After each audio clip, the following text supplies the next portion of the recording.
I'm Marty from Spring Ahead Media Solutions. Today I'm going to be walking you through the Mailchimp payment plans. I know that they can be quite confusing and you may need a little advice. I'm recording this video in February of 2023. Naturally, I'm sure that these things will change in the future as they tend to do, but I anticipate that the structure of things will stay about the same. I will make updated videos as needed. If you are new here and if this video is helpful to you, please subscribe, give this a thumbs up, give me a thank you in the comments. That will help other people find this video as well. Let's get into it. Now this screen is probably going to look familiar to you. This is how Mailchimp is presenting their plans right now. They are showing you the minimum pricing in each of these categories. And then if you click on the plan details, it will give you a summary of what is available to you in that plan. I'm going to summarize their summary to really tell you the important things that I think that you need to know. And I'm going to go over how they do this pricing. What you're actually charged for your account is determined by two separate things. So the first is the marketing plan that you choose. So that is the free, the essential, the standard, the premium. And those plans will determine what features are available to you. And I'm going to go through what you get with each one. And then the second thing is that within that plan, you will have a contact tier. That's how many contacts you have. And the price will go up based on how many contacts you have for each plan. If we flip back over here, you'll see this drop-down menu here. And this will give you what the charges will be depending on how many contacts you have, the maximum number of contacts you have. So if you have over 500 contacts, this will be your pricing up to 1,500. And then you would bump up to the next section. If you are in a lower plan and you do go over that number, they charge you additional fees for the overage. Mailchimp will allow you to upgrade at any point and upgrade the number of contacts that you have. Now let's talk about what's included in each one. The free plan is available to anyone who has fewer than 500 contacts. It used to be 2,000 contacts, and they've recently made that change. So any accounts that were created after 2019 will now be limited to 500 contacts in the free account. And after that, you do need to upgrade to a paid account. What can you do in your free account? You can send up to 1,000 emails per month. And that means, I guess if you had the maximum, you could do it twice, but you can break that into as many pieces as you want.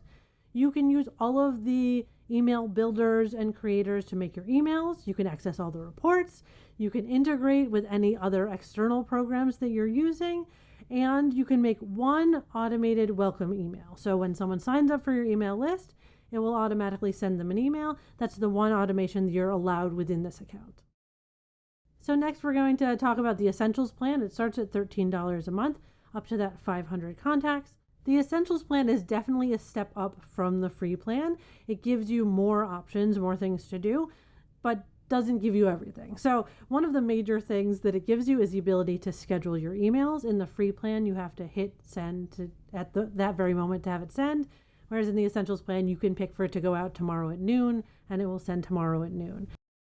You are able to do a bit more with automations. You're able to do a 4-step automation, but it needs to be a linear one. So you can have a welcome email, and then it waits a day and then sends another welcome email. That would technically be considered 3 steps. You cannot have sorting factors within your automation, though that comes out later. So it can't be if they do this, then they do this. That's with the next plan. You can do A/B testing, so you can send out an email and test 2 send times or test 2 subject lines. You can remove that Mailchimp logo at the bottom of your email, take that off, and you have access to chat support. This is a very underrated feature, but Mailchimp's chat support is incredibly good. Those people know what they're talking about, and they will find you the answer that you need. I'm often asked if it's worth it to pay for a plan when you can get one for free, especially if you have a smaller audience. And with the Essentials plan, especially if it's the $13 a month one, I would absolutely say yes. The ability to schedule things, the ability to have more complex automations is absolutely worth it from a workflow perspective. You also have some other things in here. You have more access to email templates. So yes, I would say upgrading is worth it. And then next is the standard plan. If you still have under 500 contacts, you'll see that the standard plan is only $7 more than the Essentials one. And the standard plan allows you access to all of Mailchimp's tools. Once you bump up, the next plan for the standard plan is $2,500, so that goes up to $60 a month, and the Essentials plan still has an in-between step that's a little bit less. But let me show you what standard includes. The standard plan includes all of the behind-the-scenes Mailchimp tech that will optimize everything that you do. So for instance, when you go to send things, they can recommend a send time based on what time your specific contacts open emails. You can send an email based on the time zone that your contacts are in. It allows you full access to customer journeys. That means that you can have a email automation where if they open it, then they get this one. And if they don't open it, then they get this one. Or kind of any other factors in there. If they don't buy it, then this happens. And if they do buy it, then this happens. Mailchimp has started pre-building journeys for you that can be quite intricate, and their advice is phenomenal. And again, you have access to this when you're in the standard plan. You also have the ability to schedule social media posts. If you are an e-commerce company, the standard plan is for you. It is really created to optimize everything that you need. And the last plan is the premium plan.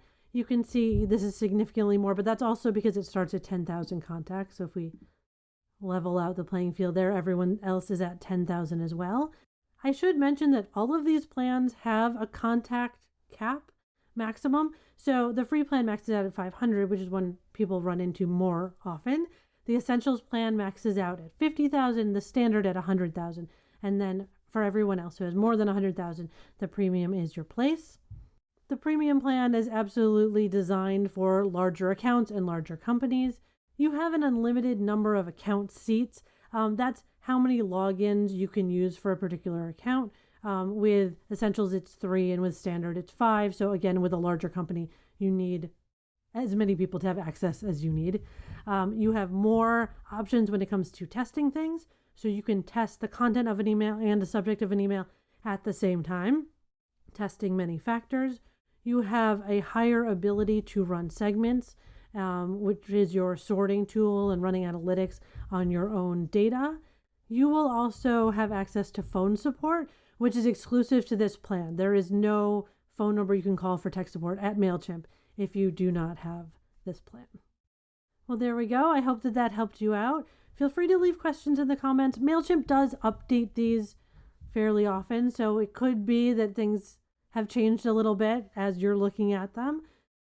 Again, if this was helpful to you, please subscribe, give it a thumbs up, give me a thank you in the comments so other people can find it, and check out my other videos.